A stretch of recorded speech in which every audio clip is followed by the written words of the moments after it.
better supplement for sleep, magnesium or melatonin? Any other suggestions? Yeah, great question about what's an optimal supplement for sleep. So I'm gonna give you the super long answer to this question, which is gonna be kind of my whole famous sleep optimization thread that I've shared on Twitter, right? So you have to understand why you're not sleeping well and why you need to take a supplement in the first place. So the reality is if you have, good sleep, you don't need any sort of sleep supplement, quite frankly. It's usually people take supplements in order to address some sort of issue or deficit that they're having with their sleep. Why are you not sleeping well?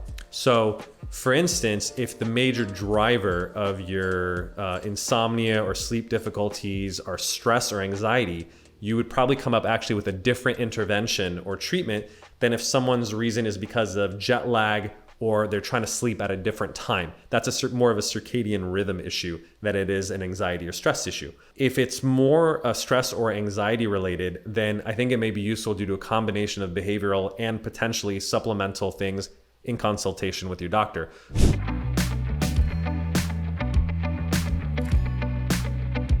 The first thing that I always emphasize, and people really underappreciate the association between walking and physical activity and sleep.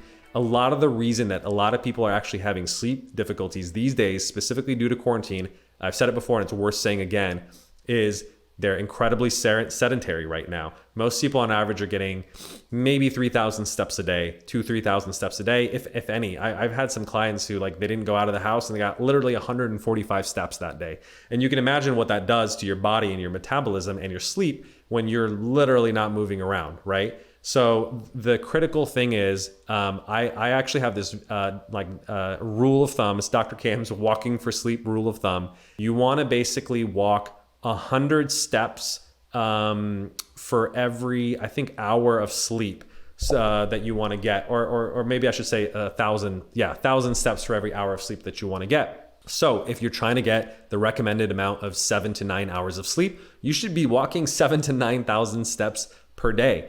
Because quite frankly, the best way to fall asleep and deal with stress, deal with anxiety is to do some physical activity and walk it out. So it's very underappreciated, but try it.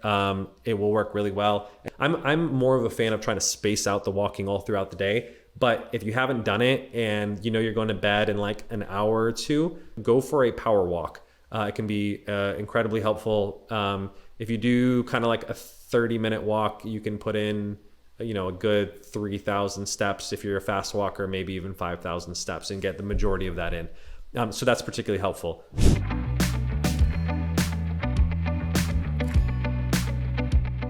Other supplements that are very helpful for sleep and anxiety are magnesium, which is what the user sort of asked about. It doesn't make a huge difference in terms of the types of magnesium, as long as it's a chelate, meaning that the magnesium is bound to some sort of amino acid. They have better bioavailability. So the super common and cheap one is magnesium glycinate. It's basically magnesium that's bound to the glycine molecule. Glycine is a very common amino acid. That's found in if you're eating bone broth and things like that, very high in glycine. It contains collagen. It's good for your skin as well. So magnesium is a great choice. I've also a big fan of magnesium taurate, which is magnesium bound to taurine, which is another amino acid and neurotransmitter. That kind of kills two birds with one stone because taurine in and of itself is anxiolytic or reduces anxiety. So both the magnesium and the taurine are synergistic essentially to both reduce anxiety.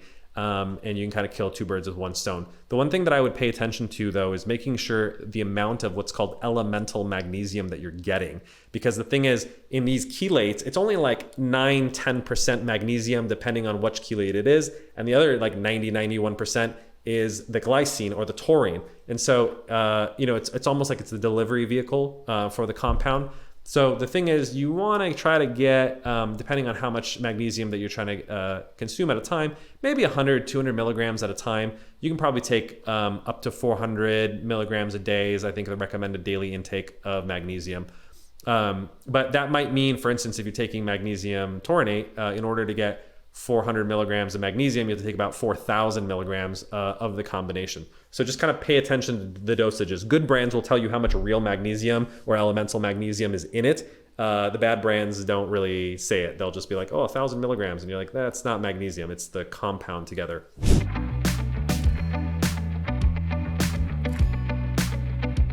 Another very helpful compound is L-Theanine, which is an amino acid. It's a constituent in tea, which is why tea is less jittery than coffee.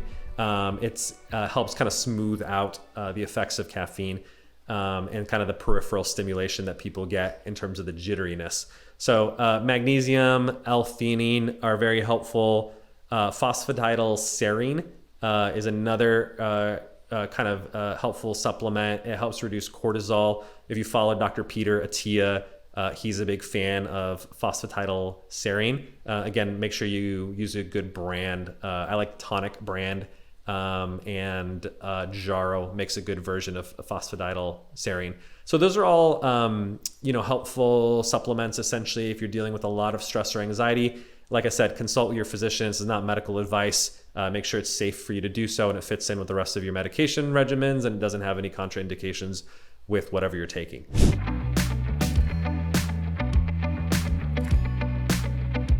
The reason that you take melatonin, I actually think melatonin is heavily overused. People overuse it and they overdose it. And that's because most of the supplements include huge dosages. It's usually like 3 milligrams, which is about 10 times the amount that your body naturally makes. I actually recommend people take 1/10 of the dose, which is 0.3 milligrams or what's called 300 micrograms. You can actually find brands like Life Extension if you go on Amazon that actually carry this lower dose. I'm more of a fan of taking the physiological dose, meaning the amount that your body naturally produces, because why overdose on melatonin? It's relatively safe. Like it's not going to necessarily cause any complications, but taking 10 times the amount that your body makes, it just seems kind of unnecessary to me. We don't know what really the long-term ramifications are. And then the concern is that you may downregulate your endogenous production of it, meaning if you're taking 10 times the amount that your body makes, maybe your body's going to be like, I don't really need to make as much as my own. We know that's true for hormones in general, like testosterone. That's why when injecting testosterone shuts off your own production. Melatonin is actually also a hormone. And so I would say just be a little bit cautious about overdosing on it. Like I said, it's relatively safe, but don't take huge doses of it all the time. The second thing about melatonin is it's not that great for anxiety or sleep. Quite frankly, it's not going to do much at all for that reason, but it's great for shifting your circadian rhythm. So if you're jet lagged, you're switching time zones, or you're kind of like a late sleeper, you go to bed at 1 in the morning and you're trying to go to bed at like midnight, 11 o'clock, you're trying to get to sleep earlier and you have a hard time falling asleep because of that shift in your bedtime, then that's where melatonin is very magical and effective. Melatonin naturally endogenously gets produced when nightfall happens and you're getting ready to go to bed. And so by taking it a little bit earlier than your body's naturally used to producing it, it's kind of signaling to your body, okay, it's time to go to sleep. 300 micrograms. I actually like taking an extended release form. Life Extension actually sells one that's kind of sustained release. So as opposed to getting absorbed really quickly, the half-life of melatonin is very short. It only lasts in your system about 30 minutes. If you take an extended or sustained release version, it will last for about 6 hours, which is a little bit more like the natural peak and trough that your body produces. I actually only recommend using melatonin kind of as needed. Like when you're making these shifts or these transitions, it's very helpful to take, like I said, as a travel supplement, sleep lag supplement, trying to get to bed earlier supplement. But as a daily kind of use thing, I don't actually usually recommend it for that reason. Magnesium, on the other hand, is a naturally required element and mineral that you get from your food. Unfortunately, most people are magnesium deficient, and so taking a daily magnesium supplement is actually a pretty good idea for most people. Even if you're a really, really healthy eater, unless you're like meticulously tracking on chronometer, you're probably actually not getting enough magnesium, unless you absolutely know for sure. So it never really hurts to take it. Again, consult with your doctor. So you can see why it's important to understand what the kind of etiology or the root cause is of your sleep problems. If you have stress or anxiety, you may want to take different supplements, have different strategies, versus if you're having jet lag or circadian rhythm issues, you probably want to take maybe more of a melatonin or a different type of supplement.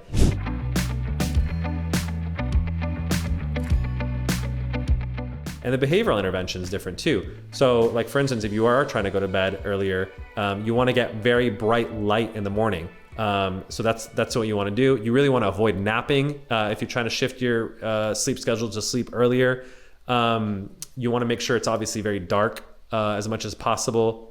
And you don't want to, ideally, you don't want to shift your sleep schedule too quickly, right? If you're going to bed at 1 and all of a sudden the next night you're trying to go to bed at 10, your body is going to, sometimes that works if you're very sleep deprived, but what happens oftentimes is your body will almost interpret it as not bedtime, but almost nap time. And so what will happen is you'll go to bed at 10, you'll wake up at 12 after like a 2-hour nap, and then you're wide awake and you can't go back to sleep. So the recommendation that I generally make to when I'm working with clients is try to only shift your sleep schedule back 30 minutes, maybe 60 minutes at most at a time. So, right, so if you're going to bed at 1, the next night, 12:30, 12, 11:30, 11, 10:30, 10. So by the end of the week, over 6 days, you've cut down on that 3 hours that you're sleeping too late. And so it's much better to do it gradually because the chance of you running into insomnia issues is much lower. And quite frankly, like, have a little patience. Like, doing it over 6 days, you're not going to miss out on too much sleep. And in fact, long term, you're probably going to sleep better.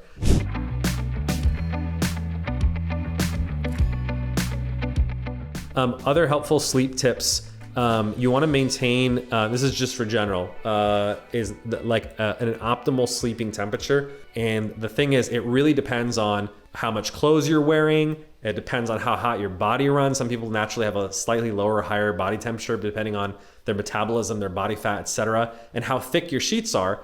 How much humidity there is in the room, how much wind there is in the room. And because there's all these variables, you cannot say there's an optimal sleeping temperature for everyone. There's not. Your room should be as dark as possible. I'm actually not a fan of blinds because blinds always leak no matter what kind of great blinds you had. I think I had double blinds installed in my previous place. They still leak light because they can't sort of touch the window and there's cracks in between them anyway. So the best thing to do is get either blackout shades or, quite frankly, old school curtains, because you can, just like hotel rooms, if you're familiar, you ever go to Vegas, they do a better job of sort of blocking the light if they're heavy curtains. If you can't get those installed, although I think it's a great long-term investment if you own your place or you're staying in a place more than a year, it's actually worth it in terms of there's nothing better to invest in than your health. I do recommend sleeping with a sleeping mask. The problem is that sleeping masks also leak, especially if you have a little bit more of a prominent nose. There's no good sleeping mask, quite frankly, that I found. But there is one that I recommend. It's by Alaska Bear. You can find it in my Twitter sleep optimization thread. We'll post in the show notes afterwards. The clever thing about that mask, and it's pretty cheap, I think it's like 10, 12 bucks, is most masks have just one strap that goes behind your ear. This actually has 2 straps. And so it can actually like bolt down the bottom of the sleeping mask in addition to the top. So the top one keeps it flush against your forehead. The bottom one keeps it flush against your nose. And so it's less likely to move around and less likely to leak light. It's still not perfect, but I think it's the best one that I found. And so I highly recommend that. To have a strict bedtime routine. So the idea is to have do the same exact routine 5 to 30 minutes before you go to bed every single night. I always say it should feel like a goddamn ritual. So that's wash up, meditate, write a gratitude journal, snuggle with your partner, do whatever it is that you like to do before bed, but do it at the same time, in the same way every single night.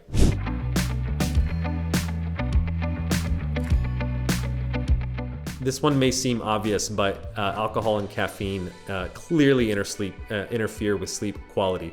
So the thing, though, that maybe most people don't know is I actually recommend people don't drink caffeine or alcohol, not just within 4 hours of bed, but maybe up to 12 hours. So I really actually encourage people to not drink caffeine or alcohol in the afternoon. Obviously, socially, the drinking, that's a different issue, but caffeine use, if you're consuming coffee or tea, better to keep it in the mornings and not too much in the afternoons.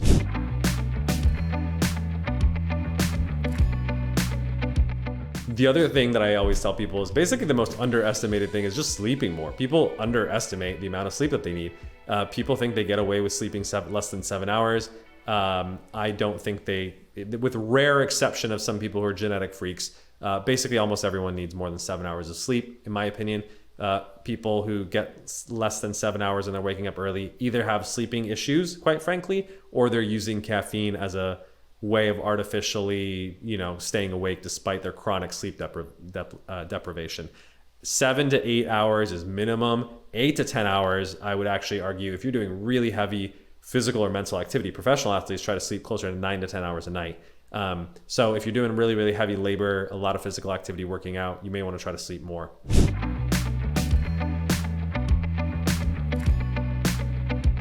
So the thing I also tell people, it's better to have a bedtime alarm and never actually use a wake up time alarm, because my philosophy is if you're using an alarm to wake up, you are by definition sleep deprived.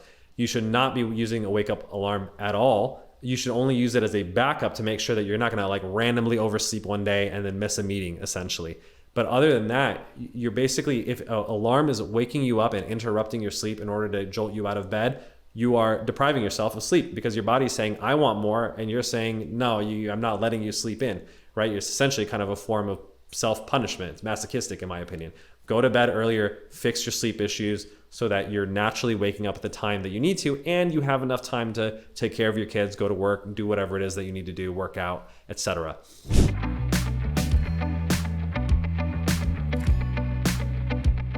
Now let's get to the morning. First thing that you do when you wake up, get out of bed immediately. We talked about in previous shows this concept of sleep efficiency. Sleep efficiency is the percentage of time that you actually sleep in bed. You should ideally have a sleep efficiency of 90, maybe even 95% if you're perfectly healthy. So that basically means is when you're in bed, you should be asleep, knocked out. So the part of the way of getting really good sleep efficiency is you want to be able to get to a point where you're falling asleep within 5 to maybe 20 minutes when you try to go to bed. It shouldn't be effortful. You should have done your routine. You're going to bed at the same time. You've done your walking. You've done all the other factors to help you go to bed quickly. So that's your sleep latency. And the other part of it is in the morning, you want to get out of bed immediately. Don't snooze. Snoozing is the worst possible thing in the world next to a bedtime alarm. It's actually worse than a wake up alarm, because you are kind of falling back asleep and you're not getting restful sleep. It's honestly better to just sleep in for 30 minutes and force yourself to get out of bed than snooze for 30 minutes and half-ass it. So don't do that to yourself. Get out of bed and ideally get some sunlight on your face. If you have a window, if you can get outside if possible, that helps reset your circadian rhythm and makes it much more likely that you're going to be able to go to sleep efficiently that night.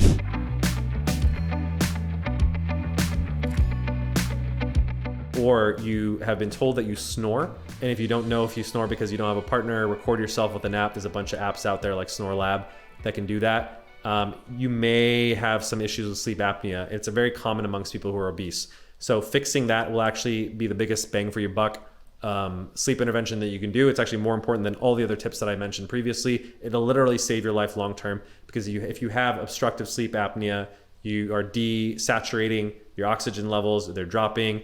It really interferes with your sleep quality, and it's associated with all kinds of negative cardiovascular outcomes and mortality. Literally, you die sooner. You definitely want to get that taken care of.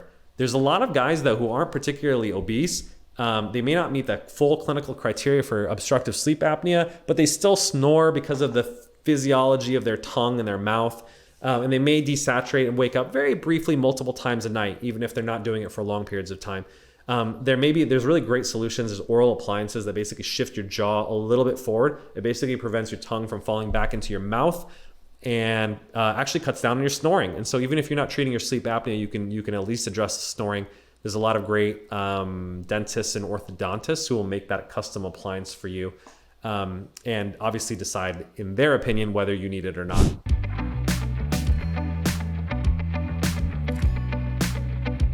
Just watch out for long-term sleep debt. People, when they're chronically sleep deprived, basically accumulate what's called sleep debt. So if you miss out on sleep like an hour a night over the course of a week, you've accumulated like 7 hours of sleep debt. And that can really, just impair your cognitive functioning, your mood, your productivity, all that kind of stuff. So it's really, really important to fix your sleep issues, and because it's very hard to make up sleep debt. You can try to make it up. Obviously, a lot of younger people sleep in on the weekends. That's why teenagers love to sleep until noon. Most people, when they become adults, especially as they move into their 30s, lose the ability to do that over time. And so one way of alleviating that is through naps. So taking like a 20 to 45 minute nap. If you do it early enough in the afternoon, you don't want to nap too late because it'll interfere with your ability to go to bed. The magical time is about basically 7 hours after you wake up is the optimal nap time. So if you think about it, if you're waking up at 7 in the morning, that's about 2 p.m., which coincidentally coincides with a lot of cultures' siesta times. So it's probably not a coincidence. It's kind of a traditional kind of thing. But yeah, taking a short nap. You don't want to take too long of naps, because then you'll fall into deep sleep and it changes your circadian rhythm and makes it hard to fall asleep. So 20 to 45 minutes seem to be just right.